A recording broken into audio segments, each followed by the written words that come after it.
Uh. Yeah. Yeah.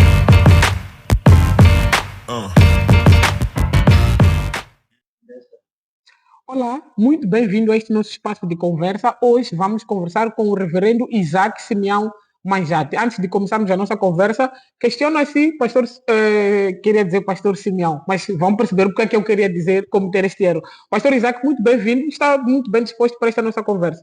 Bom dia, boa tarde, boa noite, dependendo da hora. Eu estou bem disposto, graças a Deus. Muito bem. Estou bem de saúde. Boa, e muito obrigado por ter aceitado esta conversa. É sempre um prazer. Boa, eu vou apresentar de forma resumida o perfil do pastor Isaac, depois vamos seguir com a nossa conversa. O pastor Isaac Simeão Manjate nasceu a 12 de outubro de 1964, significa que tem 60 anos, na Matola F, aqui na província de Maputo. É bacharel em teologia pelo Canadian Nazarene College do Canadá. Frequentou o Colégio Bíblico Nazareno do Eswatini, onde obteve o certificado de obreiro cristão. Aprendeu conceitos básicos sobre a horticultura, aprendeu conceitos básicos de gestão empresarial e gestão de projetos comunitários no Malawi Nazarene Vocational School. Frequentou aqui em Moçambique o Instituto Nacional de Educação Física, fez o seu ensino secundário geral na Escola Secundária da Matola, frequentou o ensino primário na Escola Primária Completa do Bagamoio. Pastor Isaac foi docente do ensino técnico profissional na Escola Industrial da Matola, foi também docente no Instituto Bíblico e foi gestor e coordenador de vários programas e projetos de desenvolvimento comunitário da Igreja de Nazareno, aqui em Moçambique e não só. Foi pastor associado no Eswatini, foi fundador e pastor da Igreja do Nazareno em Chimoio, na província de Manica. Na mesma província, lecionou História, Inglês e Introdução à Filosofia na Escola Secundária Samora Moisés Machel. É intérprete e tradutor oficial. Interpretou e traduziu grandes eventos da Igreja do Nazareno e não só. Nos eventos da Igreja do Nazareno destaca-se a Assembleia Geral da Igreja do Nazareno, que aconteceu nos Estados Unidos no ano passado de 2023, e também no ano passado traduziu e interpretou a Conferência de Pastores e Líderes que aconteceu em Joanesburgo, organizado pela Igreja do Nazareno. Pastor Isaac, diga-me, ainda a começarmos, sente que é uma pessoa que inspira as outras pessoas baseado neste seu perfil? Primeiro dizer que não nasci na Matola. Ok. Nasci em Manjacaze. Ok. Hoje a localidade é conhecida por Machulane. Ok. No passado era Tavane. Histórico para a Igreja de Nazaré neste sítio. Exatamente, é lá onde que eu nasci. Se Deus quiser, este ano iria celebrar 60 anos. Eu não sei se o meu currículo inspira ou não inspira. Gostaria que inspirasse. Mas sinto que ainda há muita coisa que ainda possa dar aos jovens. Dou graças a Deus que a maior parte, o meu, se não toda a minha mocidade, servindo a Deus através da Igreja do Nazareno. Eu sou o que sou, minha forma de ser e de estar, graças aos ensinamentos sólidos e coerentes da Igreja do Nazareno. Tanto gostaria de inspirar os jovens. Me preocupa muito quando não temos jovens que se juntam ao ministério a tempo integral. A maior parte do nosso clero hoje em dia, principalmente aqui em Moçambique, é todo em tempo parcial, não a tempo integral. Mas Deus é que chama, é a igreja que envia. Só chegará o tempo que Deus vai chamar. E quando Deus chamar, da mesma forma que fez conosco, os jovens irão se juntar a tempo integral ao ministério de Jesus Cristo. Muito bem. Olha, a nossa conversa ainda vai ser mais interessante. Ainda a começarmos, disse muito bem, e peço desculpa por termos cometido o erro de dizer que nasceu aqui na Matola. Lembranças que tem da sua infância? Sei que é filho de 2 pastores, o reverendo Simeão, por isso que eu cometi aquele erro lá no início, e a reverenda Violeta. Como é que foi a sua infância? Sempre esteve na igreja por obrigação dos papais ou sentiu ainda muito cedo que deveria fazer parte da igreja? Eu diria que é complicado ser filho de um pastor. Ok. é muito, muito complicado ser filho de um pastor por várias razões. Primeira razão é uma questão, você não consegue ser você. Você não tem uma própria identidade. De antemão, as pessoas quando olham para ti, já definem o que você tem que ser, ou o que você deve ser. Então, não existe, não nos permite ser aquilo que gostaríamos que fôssemos. Há muita coisa que eu me lembro da minha infância. Eu me recordo quando comecei já a ganhar consciência do homem, de ser humano. Os meus pais eram pastores em Congolo, Congolo. Eu me recordo que os cultos começavam às 10 horas, iam até 13, 14, 15 horas. Pior quando houvesse banda, a reunião dos membros em plena comunhão. Até aí podiam ir às 17 horas. Pode nos falar um pouco sobre estes projetos que fazia gestão? Esses projetos que eu fazia gestão na altura, tinha sido nomeado como coordenador do Ministério de Compaixão a nível nacional, a nível todo do Moçambique. E cá numa altura que acabava de terminar a Guerra dos 16 anos. E tínhamos bons milhares de moçambicanos que estavam refugiados no Malawi e Zâmbia. E alguns deles eram nazarenos, alguns deles não eram nazarenos. Mas tinham uma necessidade de voltar à terra natal. Virem ver as suas casas, as suas terras. Então, nesse sentido, é aquilo que chamamos de igreja presente.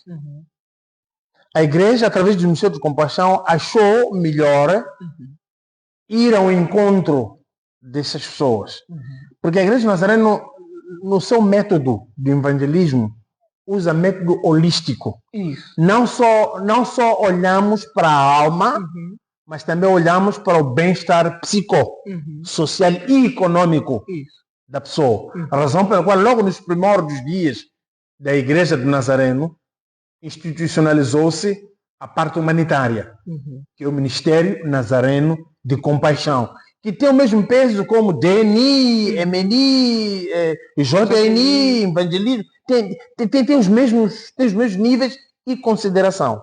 Nós, como Igreja de Nazareno, a nossa essência é no bem-estar espiritual. Independentemente de ser pobre, rico, mediano, o que tem que me preocupar é que Jesus diz: procurem primeiro o reino dos céus e o resto das coisas vos serão acrescentadas. Só nós, como nazarenos, proclamamos o reino dos céus. Primeiro, arrependai-vos dos pecados. Uma vez arrependido dos pecados e se entrega na totalidade a Deus, aquilo que chamamos santificação. Para Deus não há troca de favores. Primeiro, eu. Segundo, eu. Terceiro, eu. A me entregar a Deus. E Ele fará a sua parte.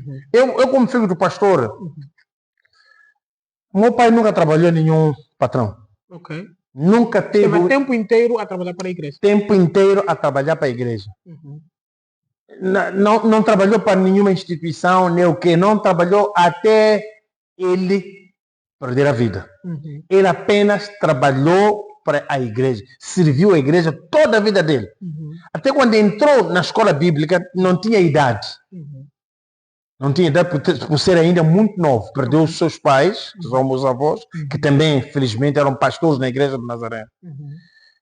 Tiveram que pedir a ele que, olha, sim, estuda a escola bíblica, mas do outro lado tens de fazer ensino secundário geral, porque és criança ainda. Só desde criança, desde a sua adolescência, até o dia da sua morte, nunca trabalhou para ninguém. Isso quer dizer o quê? Quando alguém se entrega a Deus, Deus toma conta de tudo. Nós nunca ficamos em casa sem ir à escola, porque o meu pai não tinha dinheiro. Nunca ficamos sem roupa, porque sei lá o quê. Sempre Deus providenciou. E isso serviu de grande lição para mim. Afinal de contas, quando cremos em Deus, quando nos entregamos a Deus, Deus cuida de nós. Quando entra para a instituição no Canadá, da Igreja de Nazaré, onde obteve o seu nível em teologia, peço para que nos fale sobre esta altura e, com certeza, se isto foi benefício de ser filho de algum pastor. Não. E acho interessante a propositado que é para se saber que, afinal, há um Não. Em 1984, 1984, sim. Finais de 84, se não estiver em erro. Senti que Deus estava me chamando. Que eu, na altura, estava a fazer o 4º ano, que era o curso de 6ª classe, mais 5 anos, saí de lá com o ensino médio, do curso de professores de educação física. Isso. Mas já no 4º ano, em 84, senti que Deus estava me chamando para outras coisas. Então, não tive muita clareza como tal. Mas com o tempo, com a ajuda do falecido pastor Manuel Nsambe, cheguei ao entendimento de que Deus está me chamando ao ministério naquela tenra idade. Eu não disse nada aos meus pais. Eu não souberam de nada. Só que, naquele entretanto, consegui uma viagem de férias à Suazilândia. Com a minha mãe e uma outra senhora da gueta, mas fugiu o nome, Mamãe Mate. Então, tive o privilégio de visitar o colégio de Eswatini, Suazilândia. Consegui fazer algumas amizades lá. Tínhamos um moçambicano, saiu daqui o falecido Carlos Banze, filho do falecido professor Banze. Então, eu visitei lá o colégio, fiquei impressionado. E voltei para Moçambique a orar. Deus, estudo cá para o Ministério de Moçambique. Na altura, havia que chamava de Instituto Bíblico em Moçambique. Onde que a maior parte dos pastores que estão na liderança hoje foram formados. Eu pedi de Deus, abra o caminho. É para eu estudar na Suazilândia ou estudo em Moçambique.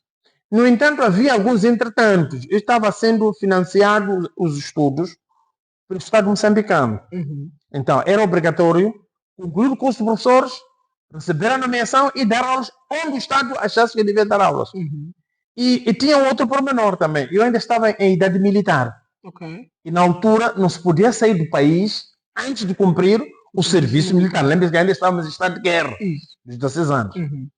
Então, pedi a Deus. Deus mostra o caminho. Não falei para ninguém. Era apenas meu assunto com Deus.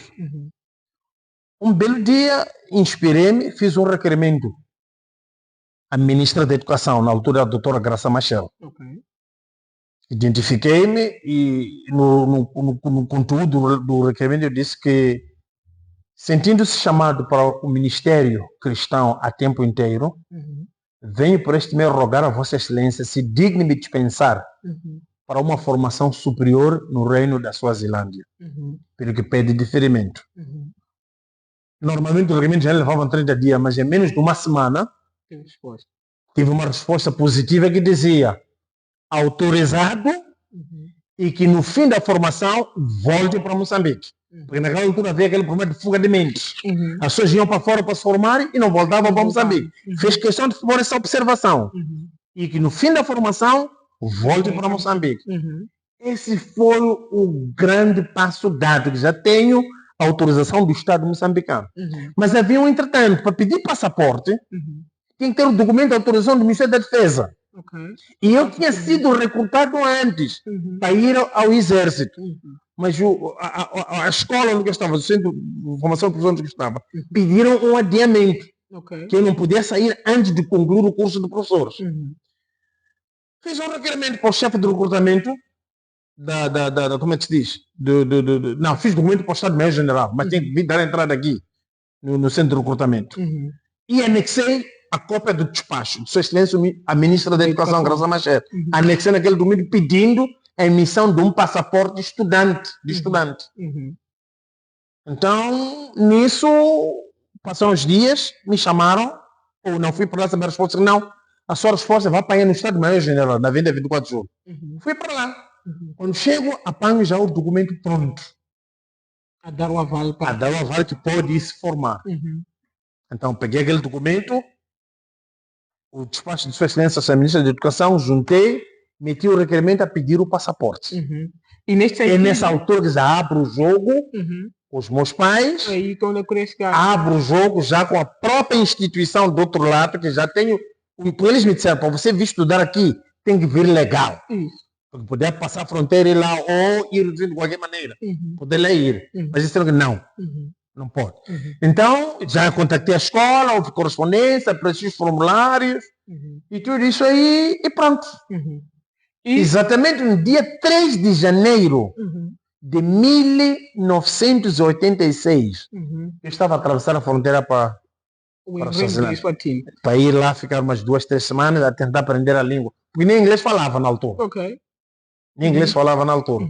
Por isso que os meus primeiros 2 anos foram para aprender o Siswati e o inglês. E não podia ingressar no curso universitário porque não faltava muito inglês. Então frequentei esse curso que mencionaste aí, obreiro questão, leva 2 anos. Normalmente são cursos que dão para professor de escola dominical, pessoas que querem servir a igreja, sei lá quantos, dão esse tipo de curso. Então, dali apareceu uma oportunidade de um missionário que ofereceu-se para me ensinar inglês. Aprendi o inglês e depois de 1 ano e meio fui fazer exame como aluno externo. Como tinha a outra bagagem bem boa, só me faltava o inglês, fiz inglês e graças a Deus consegui um crédito, chamam crédito daquele lado. Aprovei o inglês e dali já tinha qualificações para entrar em qualquer universidade do mundo que eu quisesse entrar.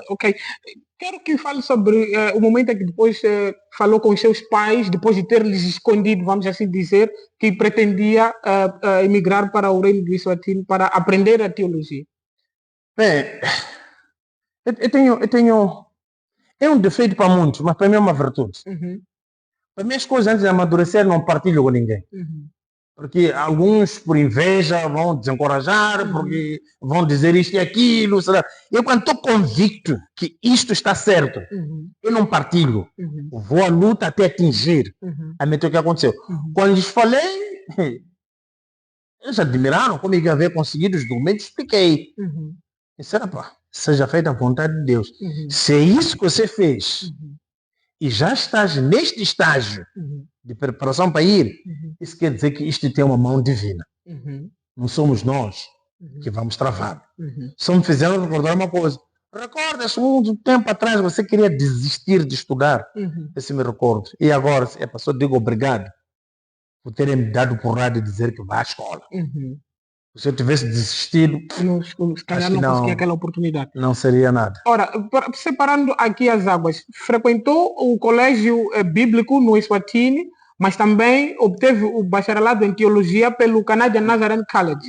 Você chama de bacharelado, não é bacharelado, isso é bachelor's degree, é linguagem inglesa. É licenciatura. É licenciatura em teologia, sim. É o seguinte, na altura, nós os nazarenos aqui em África, não tínhamos condições de acreditação acadêmica. O que faziam os colégios nossos aqui? Afiliavam-se a uma universidade na América ou na Europa. Para o caso da teologia, que havia um outro colégio em Flórida, na África do Sul, mas esse de Eswatini, estavam afiliados, esses 2 colégios, ao Canadian Nazarene College, em Canadá. Nós vivemos e estudamos aqui, no Eswatini, na África do Sul. Mas que o nosso programa de estudos era desenhado lá. E sempre, maior, diria que cerca de 60%, 65% dos docentes vinham de lá, porque era sistema modular. Tá vendo? Vinham de lá para garantir aquela qualidade. Por isso o meu diploma diz Canadian Nazarene College. Muito bem. E boa parte da sua juventude foi mesmo no Eswatini ainda a aprender a teologia nazarena? Sim. Porque já no segundo ano, no início do segundo ano da minha estadia lá em 87, achou-se melhor que eu podia ajudar no centro de refugiados moçambicanos, Nzevan Refugees Camp. Havia milhares e milhares de moçambicanos, todos que fugiam da guerra daqui da Zona Sul, da província de Maputo, refugiavam-se na Suazilândia.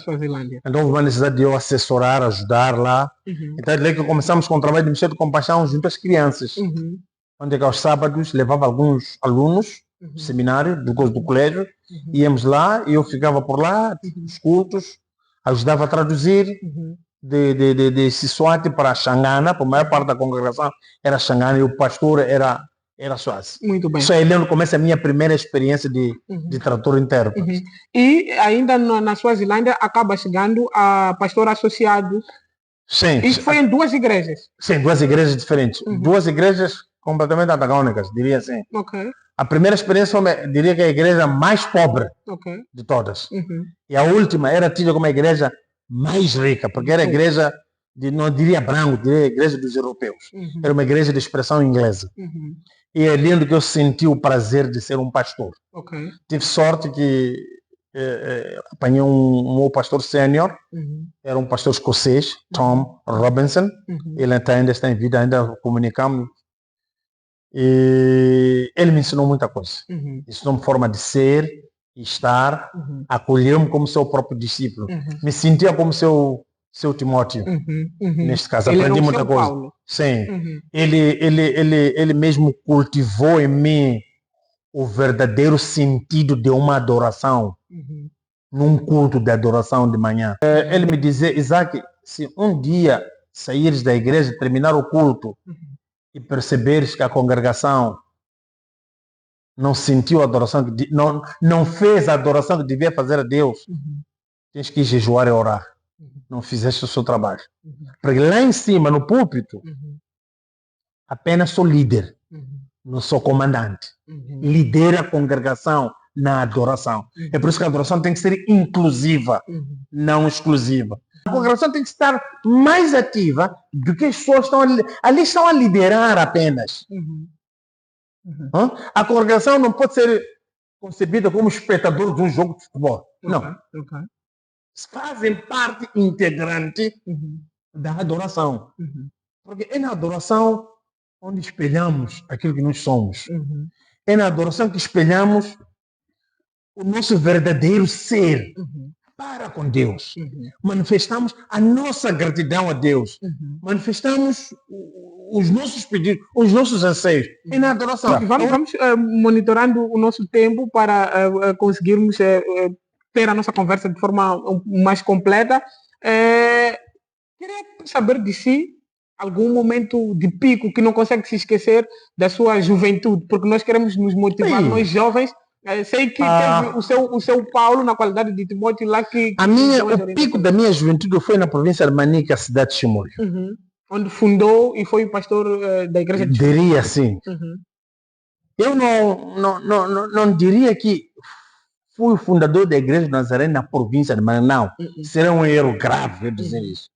Fundador e pastor da igreja de Nazaré em Chimoio, cidade. Isso a igreja que foi líder. Sim. Que acabou sendo igreja central, a igreja mãe.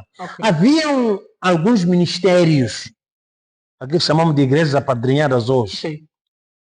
Haviam essas igrejas, havia uma em Amaonha, havia uma outra num bairro chamado 25 de Junho, mas eram coisas não muito... E esse de Amaonha, o pastor era o falecido pastor Bande, foi o grande pastor aqui na Zona Sul, depois acabou se imigrando no Zimbábue, com o fim da guerra, voltou para Moçambique. Então ele é que era pastor. Mas aí foi o ponto mais alto. Ponto mais alto porque eu era coordenador do Ministério de Compaixão, coordenador da área 2, área 3, sim, área 3, que era Tete, Zambésia e Nampula. Era coordenador da área, era pastor de uma igreja local, dava aulas ao Instituto Bíblico. Dentre outras coisitas. Com quantos anos é que estava nessas responsabilidades? Por aí, quando fui a Chimoio, tinha 26, 27 anos. Mas foi aos 30, 32 anos. Já estava mesmo com as mãos bem cheias. Houve muita coisa que Deus fez. Eu me recordo, depois temos construído a igreja de Tete. Para quem conhece a igreja de Tete, está construída uma rocha. Também ao lado da casa mortuária do Hospital Provincial de Tete. Depois temos construído aquela igreja, eu aproximei as autoridades e disse, olha, Chimoio já está a crescer, a minha casa já está pequena. Começamos os cultos numa sala de visitas. Ficou pequena, acabei fazendo um alpendre por fora. Também já estava cheio, em 3, 4 meses. Já não tinha como. E já era uma igreja organizada. Eu disse, olha, como boa imagem da igreja, alguma coisa temos que fazer. Como é que vamos fazer? Não sei. Organizem fundos da Alabastro para que possamos construir. Ok. 2 semanas depois, recebo uma chamada e o seu pedido está a ter um devido encaminhamento. Se os dados estatísticos reportados são verdadeiros, então merecem ter uma igreja construída em pouco tempo. Isso ok. É só vir e ver. Não precisam me avisar. Dito e feito, fizeram uma visita, viram a casa cheia, viram as estatísticas, viram tudo, realmente disseram, está certo. Eu me recordo que submetemos os documentos, já tínhamos terreno, a igreja tinha conseguido comprar um terreno, arranjar um terreno, não se comprava terreno na altura. Conseguimos ficou um terreno, tratamos os documentos junto com o Conselho Municipal, já tínhamos o terreno, já tínhamos o doate e já tínhamos a planta. Mas não tínhamos como arrancar com a construção. Eu me recordo que marcamos a data da inauguração da igreja de Chimoio Cidade antes até de fazer as fundações. Usando a experiência que tínhamos tido quando construímos a igreja de Tete. Tete construímos a igreja em 32 dias de calendário. Mas a igreja de Chimoio Cidade foi construída em 28 dias de calendário. Acabamos de construir a igreja, tinha mais 2 semanas antes da inauguração. Só, eu quando olho para trás digo, graças a Deus. Uma pergunta que eu acredito, aparentemente não importante. Acha que vale a pena seguir a Cristo? Eu sei que a resposta é sim. Sim. Mas eu quero lhe convidar a convencer a quem nos acompanha. Seguir a Cristo tem 2 vertentes. Primeiro, é pensar em segui-lo porque está falando segue a Cristo. Você vê o sucesso daquele e pensa que também pode ser o seu sucesso. Está errado.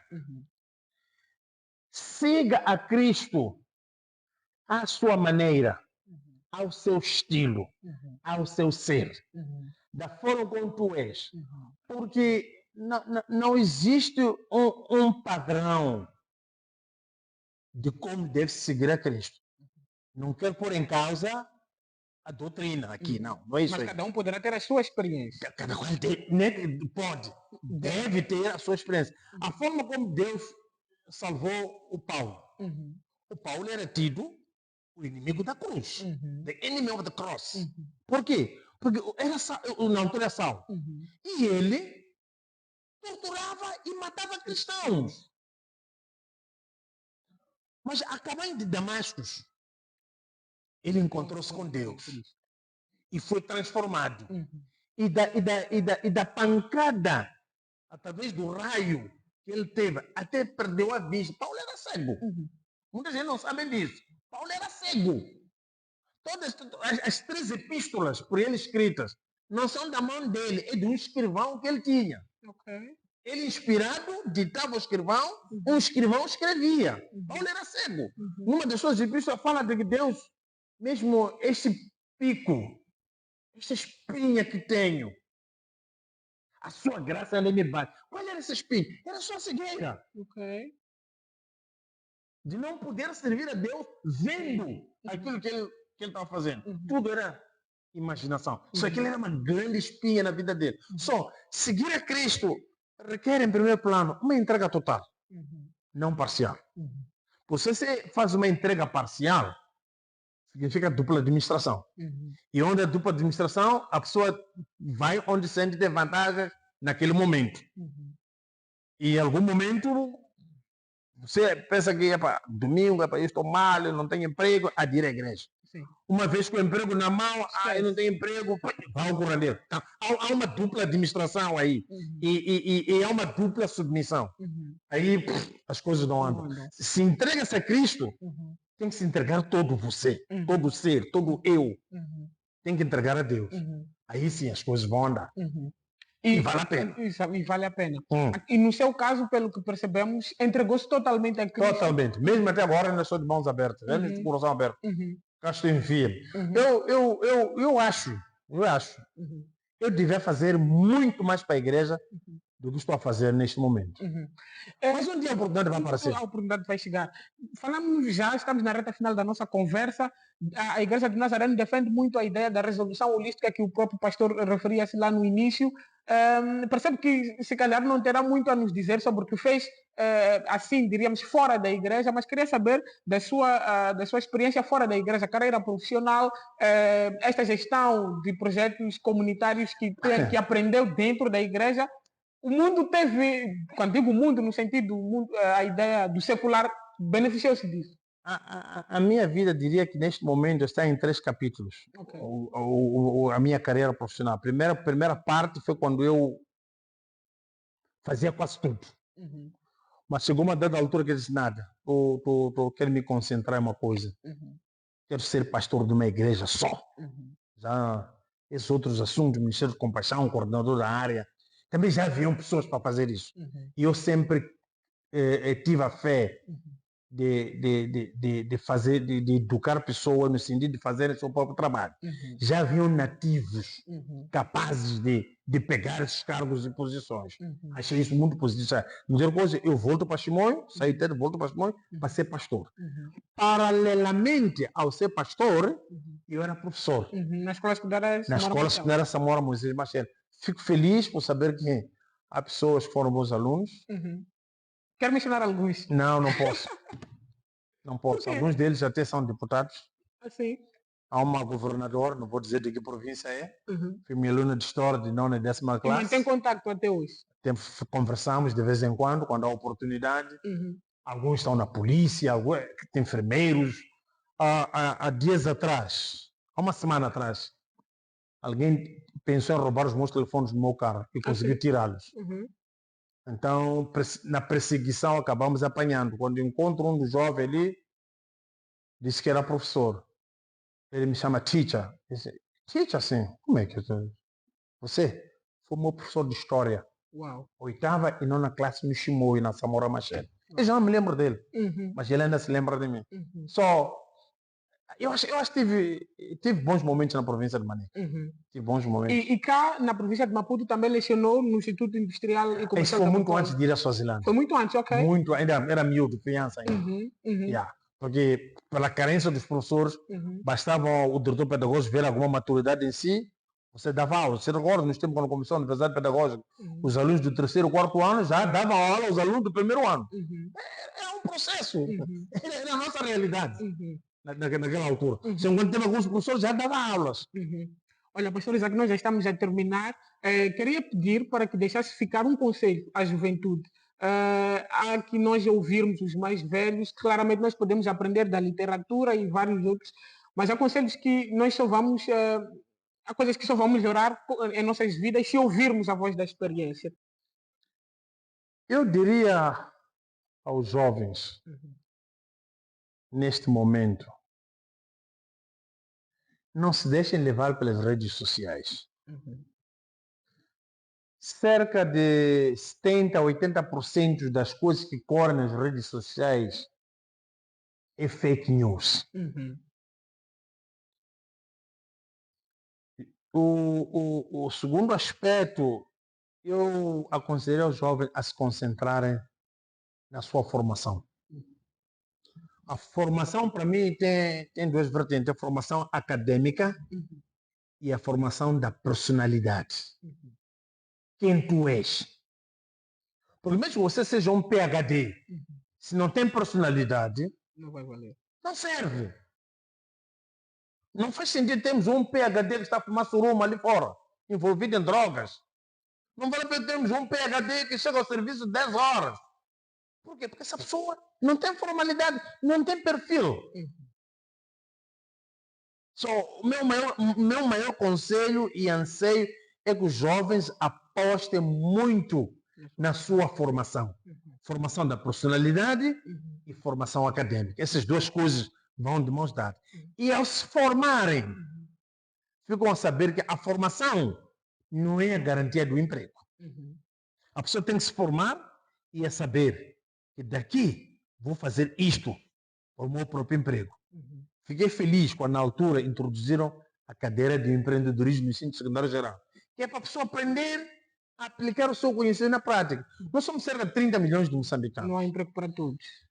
O Estado fala de 350 ou 360 mil funcionários do Estado em todo o país. O governo não vai dar emprego a 30 milhões de moçambicanos. Só tem que haver agricultores, tem que haver avicultores. Faço avicultura neste momento, para o sustento. Tem que haver médicos e para praticar medicina não precisa trabalhar no HCM. Para a sua própria clínica. Para o seu próprio centro de saúde. E também quando pensar em negócio, não é pensar só na barraca do my friend, para vender comida. Tem outros tipos, tantos negócios rentáveis, que só requerem Nós somos líderes. Fico feliz quando vejo televisão, vejo jovens empreendedores envolvidos na agricultura, alguns a prestarem serviços disto e aquilo. Mais e mais e mais. Mas isso tudo tem a ver com a formação. Formação acadêmica e formação da profissionalidade. Isso vai de mãos dadas. Muito bem, pastor Isaac, a fazer jus, afinal aprendeu gestão empresarial e também gestão de projetos comunitários no Eswatini. Pastor Isaac, quero agradecer bastante por ter aceitado juntar-se a nós. Eu queria talvez ter tocado um outro ponto, vi-lhe bastante em suas intervenções na televisão de Moçambique, é um programa que também influenciava a juventude. Há algumas chances de voltarmos a ver lá? Acho que aquele programa Chá da Tarde já não existe. Não, temos o Sem Tabus. O Sem Tabus. Não sei. Quando me convidarem lá, irei. Voltará. Mas há princípios que eu tenho que respeitar. Eu sou pastor na Igreja do Nazareno. Não posso entrar em debates que contradizem a doutrina com aquilo que nós somos como nazarenos. Não posso entrar lá para falar, por exemplo, de homossexualidade. Deus, para mim, criou homem e uma mulher. Agora, ir lá para debater por que não aceitamos os homossexuais, não aceitamos porque é pecado. Ponto final e basta. Só não seria... É uma questão de conceitos que me faz neste momento não ir para lá. Pastor Isaac, uma vez mais, muitíssimo obrigado. Espero que todos vocês tenham gostado da interação com o pastor Isaac. Muitíssimo obrigado por terem nos acompanhado. Nós voltaremos daqui a mais alguns dias para outro espaço de conversa com outro convidado. Meu nome é Xavier. Muito obrigado. Nós somos a Juventude Nazarena Internacional da Igreja do Nazareno, passa a repetição, da Matola Cidade. E até a próxima.